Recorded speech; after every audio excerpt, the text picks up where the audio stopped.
안녕하십니까. 4월 8일 오전 방송 시작하도록 하겠습니다. 어제 미국 증시가 제가 이제 저도 밤에 잠을 자야 되기 때문에 한 새벽 2시 정도까지 이제 핸드폰을 봤을 때 이제 미국 증시를 봤을 때 미국 증시 괜찮네.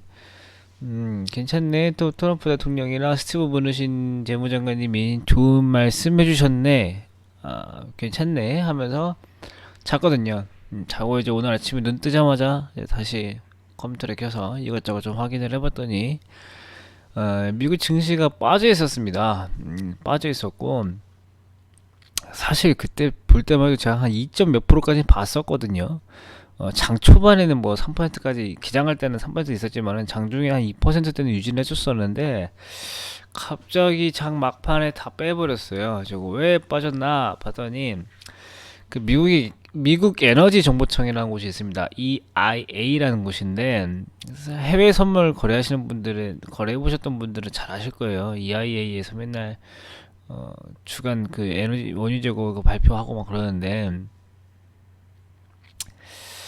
거기서 이제 오펙 회의에 대해서 큰 기대 없다라고 선을 그어버리면서 유가가 9.4% 이제 급락을 했어요. 근데 사실 이 부분도 제 생각은 좀 달라요.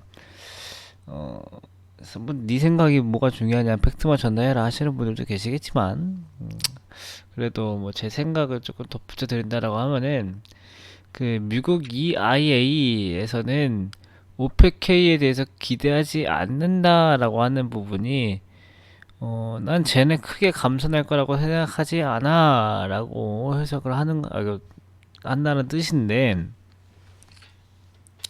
감산을 하지 않았을 때 거기에 대해서 뭔가 이 IA에서도 뭔가 대책이 있으니까 저렇게 유가가 떨어지는 것을 뻔히 알면서도 굳이 저런 말을 하지 않았을까 싶어요. EIA도 어찌됐든 미국의 석유 기업들을 좀 이끄는 유사 기관으로서 뭐 기업들을 뭐 지원해주라 그런 건 없습니다. 그냥 진짜로 석유를 좀 관리하고 이제 그런 부분이기 때문에 한데 어쨌든 자국 내 기업이 힘들어지는 것을 뻔히 알 거면서 유가가 10% 넘게 그 10% 가까이 급락을 하는 말을 굳이 할 필요도 없었을 것 같고 또 유가가 9.4% 급락했는데 사실 뭐 요즘 유가가 그 단위가 너무 작기 때문에 그 변동폭이 크거든요. 예전에는 원래 유가가 1달러, 2달러씩 움직이는데 유가가 전에 60불일 때, 50불일 때는 1달러 움직여 봤자 그 50불일 때 10%면 5달러고 2% 움직여야 1달러거든요. 1달러 움직이면 2% 움직이고 뭐 60달러 했을 때는 뭐 1.몇% 움직이는 것이면은 지금은 1달러만 움직여도 지금 이거 5% 이상이에요. 2달러만 움직여도 10%라고. 그렇기 때문에 지금 뭐 2달러 정도 이렇게 움직이는 거 가지고 크게 뭐 유가가 10%뭐 유가 큰일 났다 급락했다 이 수준까지는 아니니까 이 부분에 대해서는 조금 너무 민감하게 반응하실 필요는 없을 것 같고요. 근데 이제 어제 금값이 떨어졌길래 달러가 좀 올랐나라고 봤더니 그것도 아니에요. 유로화랑 엔화 이런 것들도 다 올랐거든요.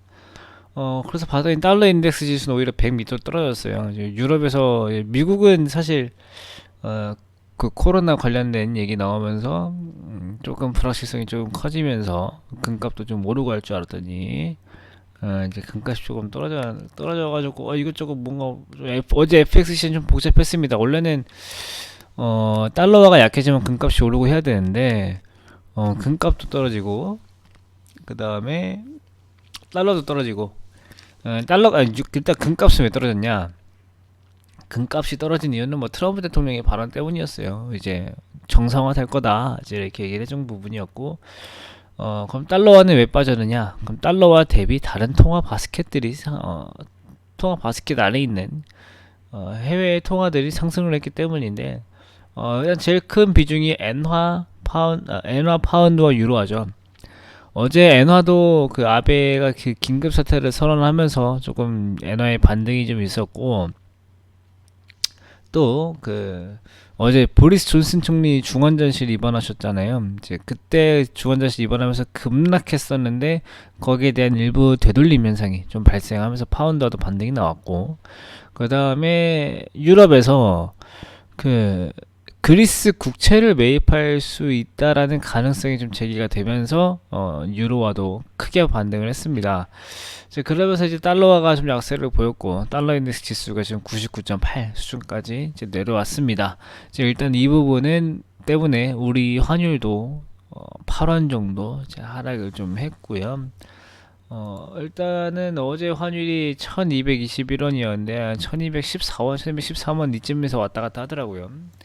그다음에 이제 어제 미국 국채인데 미국 국채 금리도 조금은 상승을 했습니다. 금리가 상승했다라는 것은 가격이 떨어졌다라는 거고, 가격이 떨어졌다라는 것은 수요가 줄어들었다라는 거고, 수요가 줄어들었다라는 것은 안전자산에 대한 선호 심리가 조금 완화가 되었다, 이렇게 보시면 좋을 것 같고요. 또 이제 미국에서 보시면은 어제 지수 좀 빠졌는데 엑스모빌 이런 것들은 그래도 좀 상승이죠. 이제 그리고 미국 증시를 한번 보시면은 좀 잘 안 보이시죠? 예, 미국 증시 보면은 어제 에너지 관련 기업들 좀 올랐고요. 생각보다 떨어진 것도 물론 있지만은 이런 거는 뭐 큰 거 아니고, 사실 저희가 많이 보는 것들은 여기 뭐가 있을까요? 어, 갑자기 눈에 안 들어오네 딱히.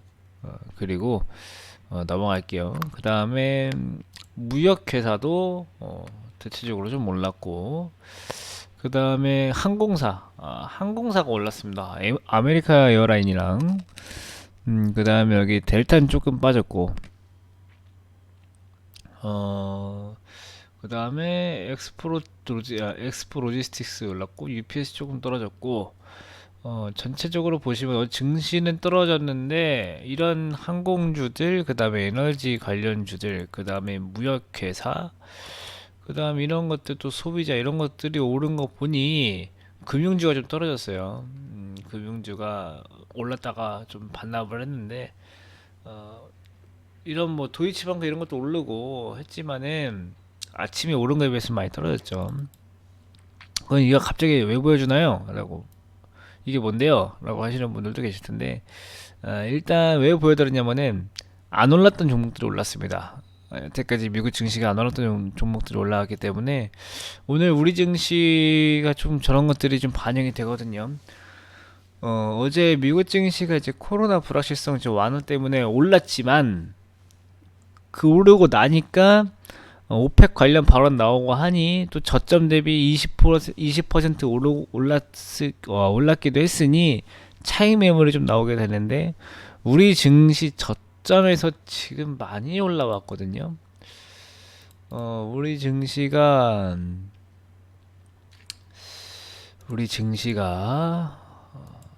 1439에서 1800까지, 그러니까 약 26% 올라왔고요. 그 다음에 코스닥 같은 경우는 42% 올라왔어요. 그럼 20% 오른 미국도 차익 매물이 나오는데 오늘 우리 증시도 차익 매물이 나올 수 있지 않을까 라는 것도 생각을 좀 하셔야 되시고요. 어제 미국 증시 3% 올랐던 이런 부분들은 어제 우리 시장에 이미 반영이 돼서 올라왔고, 그렇지만 22에서 어제 그리스 국채 매입하는 얘기가 나오면서 달러 인덱스 하락하고 환율 8원 정도 내려가잖아요. 그렇기 때문에 아마 옵션 만기를 좀 앞두고 외국인 수급에 좀 긍정적인 요소가 있어가지고 아마 포지션 정리하는 데 좀 도움이 되지 않을까. 그러니까 외국인 기관 입장에서요. 그래서 오늘 뭐 개인이랑 개인 솔직히 모르겠어요. 개인분들, 저도 개인 투자하지만 개인 모르겠고, 기관이 차익 매물을 조금 뱉어도 오히려 외국인이 좀 유입이 좀 해주고, 낙폭이 좀 컸던, 아까 미국에서 낙폭 컸던 종목들 반등 나왔다고 말씀드렸잖아요. 오늘 우리나라에서도 아마 그런 흐름이 좀 나타날 수 있을 것 같아요. 낙폭 컸던 것들 좀 잡아주고, 최근에 많이 올랐던 거 좀 차익 매물 뱉어주고, 그렇기 때문에 일단은 뭐 지금부터 뭐 시세가 뒤바뀐다, 앞으로 추세가 바뀐다 이런 얘기는 아닙니다. 그러니까 오늘 하루는 좀 그럴 수 있으니까 좀 종목별로 좀 차별화가 좀 있을 수 있으니 지수에 대해서 크게 신경 쓰기보다는 개별 종목적으로 좀 잘 대응을 해주셔야 되는 날이다. 이렇게 좀 정리 좀 하고 마치도록 하겠습니다. 이따가 오후에 다시 뵙도록 하겠습니다. 감사합니다.